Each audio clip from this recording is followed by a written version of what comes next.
Boa noite, queridos irmãos, que a graça e a paz de Deus esteja com cada um de vocês.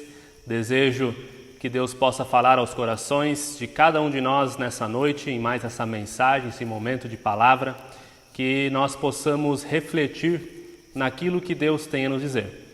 Se você está assistindo a essa mensagem no momento que não seja, no sábado à noite, nosso momento de culto, que Deus também fale ao teu coração. O bom da palavra de Deus é que ela é eterna. Ela não é passageira, então não importa o dia, o momento em que você está assistindo, ela pode alcançar também a você. Eu desejo que o Espírito Santo de Deus aquete o teu coração e fale ao teu coração, seja o momento em que você estiver assistindo. Eu quero começar hoje uma série de 3 mensagens. Vou pregar hoje e mais 2 sábados sobre história, sobre a nossa história, sobre a história de Deus, envolvendo a nossa história, aquilo que Deus tem preparado para nós e como Ele deseja que a gente faça a nossa história em cima disso. Mas para começar a falar dessa história de Deus, vou falar muito a palavra história hoje à noite. Então, para a gente começar a falar sobre essa história de Deus, eu quero lembrar de um outro acontecimento. Em 2009, começou no Brasil algo que iria mudar as nossas vidas, que provavelmente alcançou também e mudou a vida de muitas pessoas no Paraguai e em vários países da América do Sul e até fora da América do Sul, que foi a Operação Lava Jato. Pode parecer exagerado pensar assim, falar assim, mas realmente isso mudou a vida de todos. A partir da Operação Lava Jato, pelo menos aqui no Brasil, todos começaram a prestar mais atenção no que acontecia na política do nosso país. Aguardando novas revelações, se preocupando com o que aconteceria lá em Brasília e em outros estados. E eu acredito que se a Lava Jato não servir para resolver o problema da corrupção do Brasil, e eu acredito que ela não vai resolver, pelo menos ela serviu para nos ensinar que política não é apenas coisa de políticos, mas todo cidadão deve se interessar e se preocupar com a política do seu país. Mas não é esse o assunto central da mensagem de hoje. O assunto central é uma outra operação, ainda mais importante que a Lava Jato ou que qualquer outra que possa surgir no Brasil e no mundo, e eu poderia chamar ela de Operação Grande Comissão. No ano passado, a Conferência Bíblica da MEUC teve como tema Você faz parte de algo maior. Nós ouvimos e aprendemos que não fomos escolhidos porque eu sou bom, mas porque Deus espera que eu faça parte realmente desse algo maior, que eu contribua com o seu reino. E esse ano o tema da conferência seria, se fosse acontecer nos moldes que sempre acontecem, Igreja Essencial, a nossa história. Então eu selecionei 3 mensagens que deveriam acontecer na conferência e quero trabalhar ela hoje e nos próximos 2 sábados. A nossa história. Mas que história é essa? Na conferência do ano passado, aprendemos que nós temos uma tarefa, uma missão, que para que a gente seja capaz de cumprir essa missão, Jesus nos coloca em uma operação que faz parte da história de Deus. E essa é a única história que realmente deve importar para nós. Não existe outra história mais importante do que essa. Aliás, se nós olharmos para a história mundial, para a história da humanidade, facilmente nós ficamos perdidos. É comum a gente se perguntar se realmente existe um sentido em nossa história. Afinal de contas, olhar para a história da humanidade é olhar para o caos, é olhar para a decepção, para a maldade, para catástrofes recorrentes. E esse não é um privilégio só nosso, se dá para dizer que é um privilégio. Não é só hoje que a história está assim, que deixa o ser humano perdido, desanimado. Quando Salomão escreveu o livro de Eclesiastes, no capítulo 1, a partir do versículo 12, ele escreve assim: Eu, o mestre, fui rei de Israel em Jerusalém. Dediquei-me a investigar e a usar a sabedoria para explorar tudo o que é feito debaixo do céu. Ele se dedicou a estudar a história. E ele continua dizendo que fardo pesado Deus pôs sobre os homens. Tenho visto tudo o que é feito debaixo do sol, tudo é inútil, é correr atrás do vento. E lá no versículo 18 ele conclui dizendo: pois quanto maior a sabedoria, maior o sofrimento. E quanto maior o conhecimento, maior o desgosto. Qual é o sentido da história? Quantas vezes você já não deve ter parado e se perguntado: para que eu estou correndo tanto? Para que tanta exaustão? E Salomão diz que ele estudou a história e só encontrou loucura e insensatez. E quanto mais ele conhecia, maior era o desgosto. É por isso que existe um ditado que diz que a ignorância é uma bênção. Porque quando nós olhamos para a nossa história, quando temos conhecimento da nossa história, a história da humanidade, a tendência é o desapontamento. A tendência é a tristeza.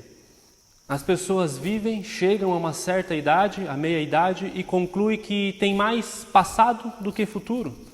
A vida já é maior para trás do que para frente, e se deprime. E se sente igual a Salomão, se dão conta de que passaram a vida correndo atrás do vento.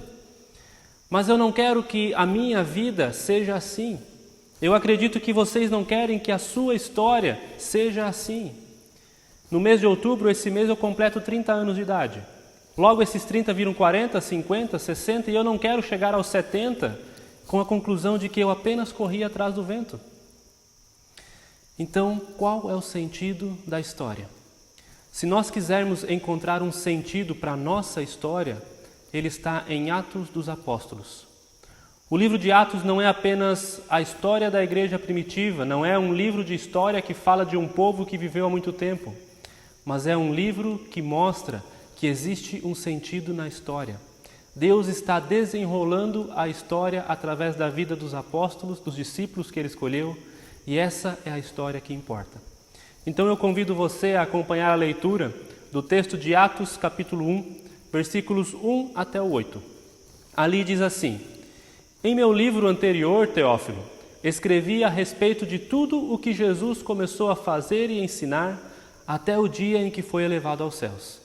Depois de ter dado instruções por meio do Espírito Santo aos apóstolos que havia escolhido. Depois do seu sofrimento, Jesus apresentou-se a eles e deu-lhes muitas provas indiscutíveis de que estava vivo. Apareceu-lhes por um período de 40 dias, falando-lhes acerca do reino de Deus. Certa ocasião, enquanto comia com eles, deu-lhes esta ordem: Não saiam de Jerusalém, mas esperem pela promessa de meu Pai, da qual falei a vocês. Pois João batizou com água, mas dentro de poucos dias vocês serão batizados com o Espírito Santo. Então os que estavam reunidos perguntaram: Senhor, é neste tempo que vais restaurar o reino a Israel? E ele lhe respondeu: Não compete a vocês saber os tempos ou as datas que o Pai estabeleceu pela sua própria autoridade, mas receberão poder quando o Espírito Santo descer sobre vocês, e serão minhas testemunhas em Jerusalém, em toda a Judéia, a Samaria e até os confins da terra. O plano de Deus para a história não acaba na ascensão. Não está relacionado com a queda de impérios, não tem a ver com uma raça, com um povo de maior influência, não tem a ver com a história de povos poderosos exercendo seu poder sobre outros. A Bíblia nem mesmo fala da história como se ela estivesse relacionada a sucesso ou conquistas de um outro indivíduo, de um ou outro indivíduo. Não, o sentido da história é outro. O sentido da minha e da tua história não começa no dia do nosso nascimento, mas ela já vem desde o dia da criação do mundo.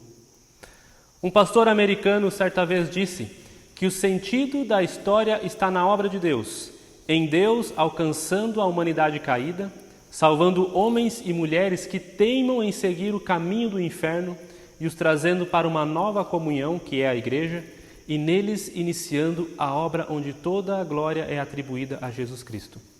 E é sobre isso, sobre essa história, que nós vamos falar. Essa é a igreja essencial para o mundo, que insiste em caminhar para o inferno. Essa é a igreja, não é o templo, não é as paredes, mas a igreja que resgata, que possibilita uma nova comunhão. A nossa vida só vai fazer sentido quando entendermos e vivermos a história conforme Deus nos apresenta. A nossa história perde o sentido quando a gente começa a escrevê-la fora de sintonia com a história da grande comissão dada por Cristo. Nós precisamos entender que a comissão dada por Cristo é a base para que a gente viva. E ela que deve dirigir a nossa vida. Quando eu escolho um curso universitário, quando eu escolho uma carreira profissional, quando eu escolho um lugar para viver, eu não posso tirar da minha mente que o sentido da história e de tudo que eu faço na minha vida está em cumprir a missão que eu recebi de Cristo. A história começa e termina com esse propósito. A glória de Cristo na cruz, na morte e na ressurreição anunciada pela igreja conforme Deus apresenta. É isso que vai trazer sentido para a nossa história. Quando tentamos escrever essa história sem levar em conta a história de Atos, a gente se deprime, a gente morre. E isso tem acontecido cada dia mais com mais crentes. Não é difícil olhar para dentro de igrejas e encontrar pessoas que têm anos de caminhada com Deus, mas estão mortas. Não estou aqui questionando a salvação dessas pessoas, e eu nem posso fazer isso, mas muitos estão assim porque até se entregaram a Cristo, mas estão tentando escrever as suas histórias sem considerar a missão dada por Ele.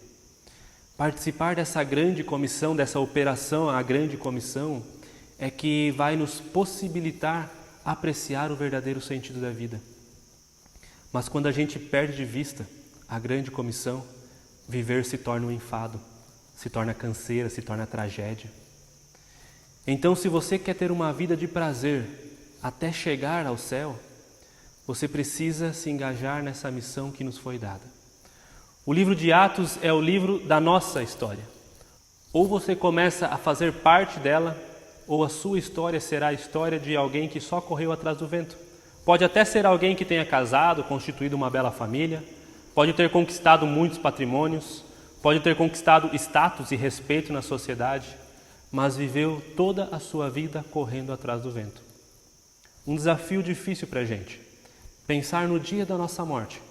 Pense no dia da sua morte, no seu velório. Você deseja que as pessoas olhem e falem a respeito de você, dizendo: esse combateu o bom combate. Esse fez com que a história de Deus seguisse adiante. Ou você deseja que todos dissessem: viveu tanto tempo, mas só correu atrás do vento, só conseguiu canseira na vida. Essa é uma escolha que cada um de nós precisa fazer. Mas no início eu falei sobre a Operação Lava Jato. E a operação de Deus na história tem algo em comum com essa operação. Uma pessoa ficou bastante conhecida por aparecer sempre nos momentos de prisões da Lava Jato, que foi chamada de o japonês da Federal. Ele e tantos outros policiais fizeram as prisões e eles só puderam fazer isso porque eles tinham um mandato e eles tinham uma credencial que dava a eles poder para fazer isso. Por mais que eu gostaria, eu não poderia bater na porta de algum político ou empresário corrupto e dizer: vem comigo, você está preso.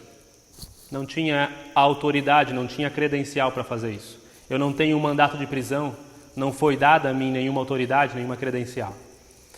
E no reino de Deus também é assim. Com a missão de Deus, funciona de forma semelhante. Nós também precisamos de um mandato, e esse nos foi dado lá em Mateus 28:19, quando Jesus diz: vão e façam discípulos. Ele está entregando na minha e na tua mão uma credencial, um mandato, não de prisão, mas de libertação. E quais são as nossas credenciais para cumprir então esse mandato? O mandato nós recebemos em Mateus 28:19. E a credencial?